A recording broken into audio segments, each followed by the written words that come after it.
Mga kapuso, sensitibo ang musunod nga balita. Patayng lawas sa usa ka lalaki nga gituhuang gisalvage nakitaan sa kasagbutan daplin sa dalan sa barangay Esperanza sa lungsod sa Aluginsan pasado alas 5 sa hapon kagahapon.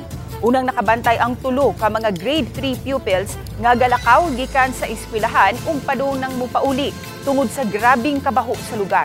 Dihang ilang gisusi ang lugar, una nilang nakitaan ang lapalapa. Matod sa hepe sa Aluginsan Police, nga posibleng dili sa maong lugar gipatay ang biktima. Nagtuo ang kapulisan nga gisuwayan kini paglabay sa pangpang apan nasangit sa kasadbutan. Gihigtan og cable wire ang mga kamot sa biktima. Midugang ang kapulisan nga base sa kondisyon sa patayng lawas, mga upat ngadto sa 5 ka adlaw na kining patay kay dili na maklaro ang hitsura sa biktima. Tungod kay anaa naman sa advanced state of decomposition, dili matino sa kapulisan kung ang nakitang samad tungod ba sa pinusilan o dinunggaban. Di paabot pa ang resulta sa autopsy. Ang biktima nga adunay gitas-on kapin sa 5 feet, adunay mga patit sa bukton ug sa ubang bahin sa iyang lawas. Umuangyo lang ko sa kuan kung sa may mga nawagtangan o kabanay basig